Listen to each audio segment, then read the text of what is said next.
नमस्कार, मैं हूं राहुल चौधरी और डीएनपी इंडिया में आपका स्वागत है।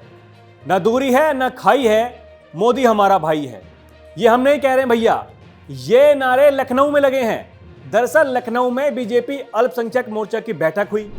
सूफी संवाद महाअभियान के जरिए पार्टी अल्पसंख्यक समाज के बीच अपनी मौजूदगी बनाने की कोशिश में है।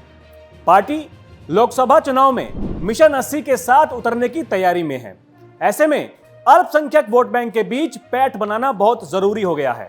इसको देखते हुए बीजेपी की ओर से बैठकों का दौर शुरू हो गया है। लखनऊ में हुई बैठक के दौरान एक नारा लगा।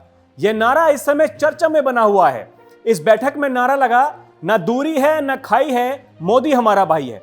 दरअसल बीजेपी की हिंदुत्ववादी राजनीति के जरिए अल्पसंख्यक समाज को लगातार पार्टी से डराकर रखने का प्रयास किया गया, लेकिन केंद्र में 9 साल से अधिक और यूपी में 6 साल से ज्यादा समय से सत्ता में होने के बाद भी अल्पसंख्यक हितों की रक्षा के लिए लगातार कार्य किए गए हैं। किसी प्रकार का जुल्म समाज पर नहीं होने दिया गया।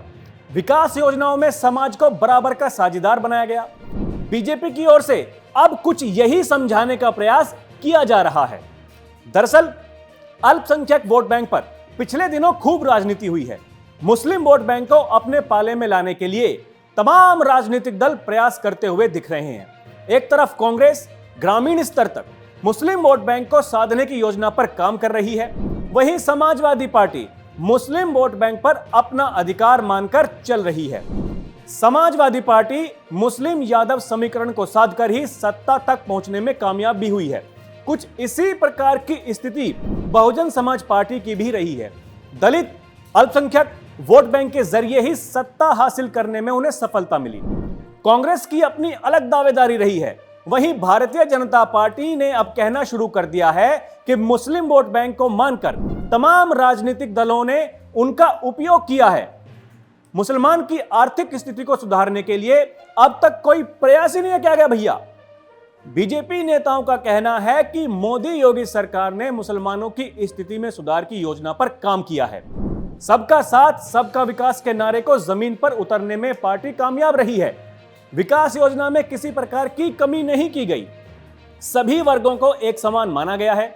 इसी कारण से हाल के समय में अल्पसंख्यक समाज की स्थिति में सुधार हुआ है। कई बड़े परिवर्तन भी किए गए हैं। 3 तलाक जैसी कुरीति को देश से खत्म किया गया है। इस मसलों को उठाकर पार्टी इसके जरिए मुस्लिम महिलाओं के बीच अपनी पैठ बढ़ाने की कोशिश करती हुई दिखाई दे रही है। वहीं पार्टी की ओर से अल्पसंख्यक वोट बैंक को साधने की कोशिश भी हो रही है। लगातार सम्मेलनों का आयोजन किया जा रहा है। योगी सरकार के मंत्री दानिश आजाद अंसारी के जरिए पसमानदा वोट बैंक को अपने पाले में लाने के लिए लगातार प्रयास किए जा रहे हैं। पसमानदा पॉलिटिक्स को साधकर बीजेपी चुनावी मैदान में बेहतर प्रदर्शन करने की कोशिश कर रही है। लखनऊ में हुई बीजेपी अल्पसंख्यक मोर्चा की बैठक में इस संदेश के जरिए मुस्लिम समुदाय को साधने की कोशिश की गई। कुल मिलाकर मुस्लिम समुदाय के बीच पार्टी की स्थिति को मजबूत बनाने का प्रयास किया जा रहा है। तो अभी के लिए इतना ही। खबरों का सिलसिला जारी है। आप देखते रहिए डीएनपी इंडिया। नमस्कार।